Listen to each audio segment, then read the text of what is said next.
Bonjour à tous, aujourd'hui je vais vous parler d'une pierre japonaise pour l'affûtage. Donc c'est une Glass Stone de chez Shapton, grain 16 000. Allez, c'est parti.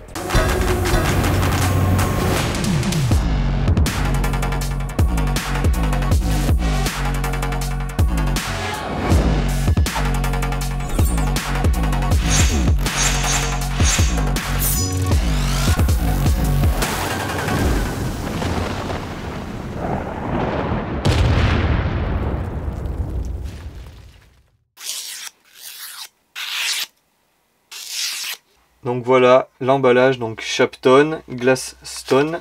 Là on a le grain, 16 000. Donc on va tester ça. Donc c'est une pierre made in Japan, comme les Naniwa. Donc ça s'ouvre comme ça. Là on a notre pierre. Voilà. Donc l'étui est pas trop mal. Voilà. Donc on a le grain qui est marqué ici, 16 000. C'est marqué Nano, type CA. Après on a un numéro de série je pense. Shapton. Et en haut c'est marqué Glass Stone. Donc qu'est-ce que c'est que cette Glass Stone?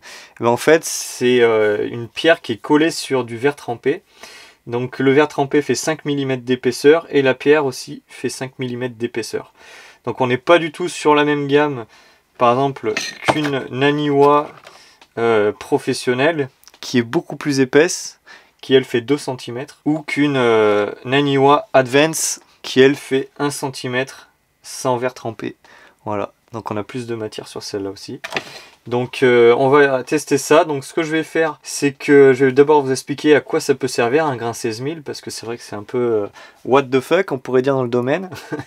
C'est-à-dire que normalement pour affûter un couteau, on utilise du grain 400, 1000 et 3000. Et si on veut, on peut pousser jusqu'au 5000, faire un petit coup de strop en cuir avec de la pâte à polir, et cela suffira largement, avec une bonne lame forgée ou non forgée, à avoir quand même un tranchant rasoir. Donc après, on a des pierres Naniwa qui vont, par exemple, jusqu'à 10, 12 000 en général. Là, c'est du coup Shapton, c'est notre marque, mais qui est faite au Japon aussi. Donc là, on a du 16 000, et je crois qu'on a du 30 000 ou du 32 000, je ne sais plus exactement. Donc franchement, je comprends pas à quoi ça sert d'avoir une pierre 30 000. Mais bon, voilà, ils ont voulu le faire. Peut-être qu'il y a des utilisations spéciales que je connais pas. Mais voilà, donc on va essayer cette pierre 16 000 et on va voir si vraiment ça vaut le coup ou pas. Parce que moi avant j'étais cuisinier pendant 11 ans et tous mes couteaux étaient affûtés à la pierre 3000 ou 5000 avec un petit coup de cuir et de la pâte à polir et ça suffisait vraiment largement.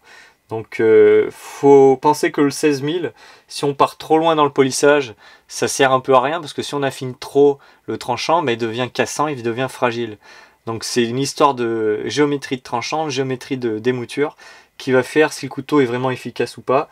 Et l'acier, la dureté de l'acier aussi va être importante dans la qualité du tranchant et le maintien du fil dans le temps. Donc ce que je vais faire, c'est que je vais prendre une lame que je vous avais montré dans une précédente vidéo, donc celle-là, donc c'est un Akiri forgé en 26C3.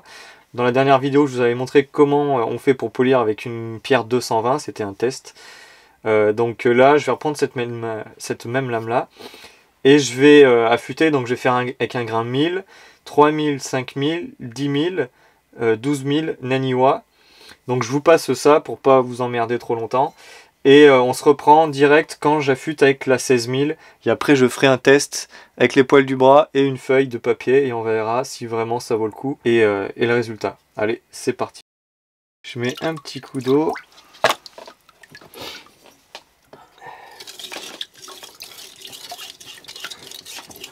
Alors le feeling, c'est vraiment une pierre qui est dure. Ça enlève vraiment pas beaucoup de matière, hein, c'est normal, c'est du 16 000. Ça fait un joli polymiroir sur le fil. Je vais affûter bien comme il faut des deux côtés. Donc ça c'est plutôt réservé aux aciers plutôt très durs. Parce que si on a un acier mou et qu'on a fait un affûtage trop fin, vu que c'est mou ça plie. Le fil du couteau ne résisterait pas longtemps. Donc ça c'est plutôt réservé je pense entre les couteaux entre 63 Rockwell et 66 pour être sûr. Et encore une fois c'est vraiment overkill je dirais sur un couteau normal, un couteau de cuisine normal dont on veut pas avoir un fil polymiroir, ça sert pas à grand chose d'avoir un truc polymiroir, c'est juste pour la beauté esthétique. Mais est-ce que c'est meilleure tenue de coupe? Non. Meilleur tranchant? Forcément oui. Mais vu que c'est plus fin, bah, ça tient moins longtemps, c'est obligé. Ça va péter! Péter! Donc je finis d'affûter ça et après je vous montre sur une feuille. Donc on va regarder si ça coupe bien sur une feuille de papier. Vous attendez! Vous allez fuir! Ah ouais, ouah. C'est laser. Hein. Il n'y a aucune petite ébréchure sur le papier. D'habitude il y a des petits bouts qui peuvent traîner là. Pas du tout. C'est smooth comme jamais. Alors oui, ça c'est vraiment efficace. Ils n'ont pas fait une pierre 16 000 juste pour faire du 16 000. C'est vraiment efficace hein, pour le moment, d'après ce que je vois. Voilà. Purée, ça rigole pas du tout. Et c'est vraiment sans forcer quoi. On va essayer une coupe droite qui est plus dure. On va voir si ça force ou pas.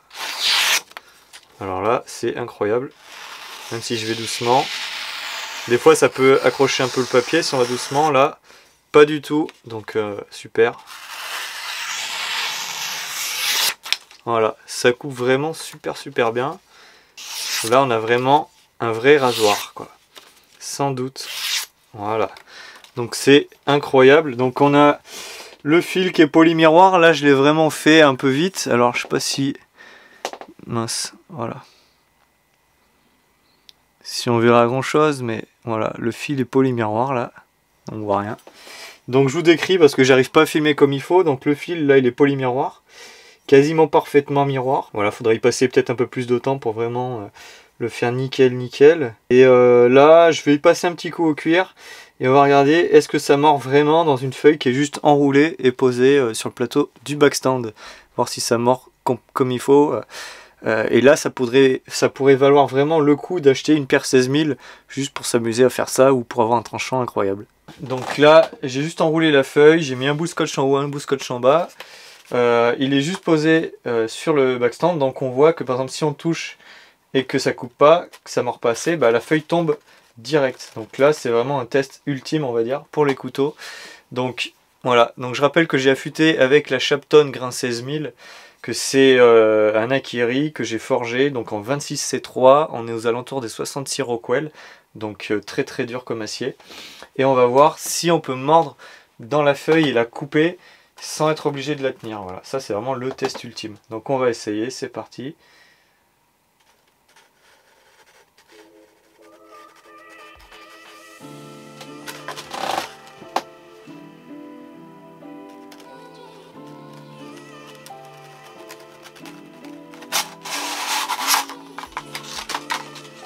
Eh oui, on peut le faire. C'est un truc de malade. C'est incroyable. Donc voilà, on a bien une belle coupe. Vraiment, sans forcer du coup.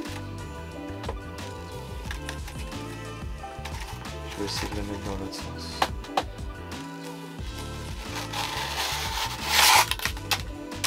Voilà. Impeccable. Donc pour résumer, on peut dire que la grain 16 000 de Shapton est vraiment super efficace.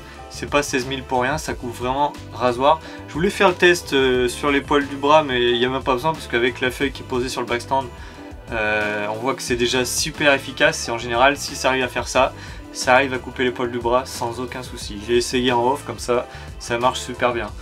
Donc je vais essayer de garder quand même des poils sur le bras parce qu'à force de faire des tests après, bah, les couteliers savent, hein, on n'a plus de poils sur le bras gauche par exemple, c'est pour les droitiers. Donc on va éviter. Donc voilà, c'est vraiment un rasoir incroyable. C'est vraiment... il y a zéro résistance, c'est un truc de fou. J'ai rarement vu ça sur une pierre synthétique. En général, on a plus ce résultat-là à la pierre naturelle, donc c'est vraiment incroyable. Ça mord vraiment très fort dans ce qu'on coupe, donc pour de la cuisine c'est overkill. Oui, mais quand même non. C'est-à-dire que il n'y a pas besoin en fait, il n'y a pas besoin de ça pour que ça coupe déjà très bien. Je vous dis, un grain 3000 ou 5000 plus un coup de cuir, ça suffit déjà largement en général. Donc oui, ça marche. Après pour du polissage, je suis pas sûr que ça marcherait parce qu'elle est vraiment très dure la pierre. Essayez chez vous, voyez si ça peut vous plaire. Et le grain de 30 000 ou 32 000 qui est au-dessus, lui c'est vraiment pour dire voilà, on a affûté avec le grain le plus élevé dans le monde qui est disponible sur une pierre synthétique. Si tu as aimé ce petit test, n'hésite pas à laisser un gros pouce en l'air. Tu peux également t'abonner à ma chaîne si ce n'est pas encore déjà fait, comme ça tu pourras retrouver toutes mes nouvelles vidéos. Il suffit de cliquer sur la cloche et de cliquer sur toutes. Voilà, c'est complètement gratuit et comme ça dès que je sortirai une nouvelle vidéo, ça t'avertira et tu pourras décider de la regarder ou non. Moi je vous dis merci et à la prochaine. Ciao.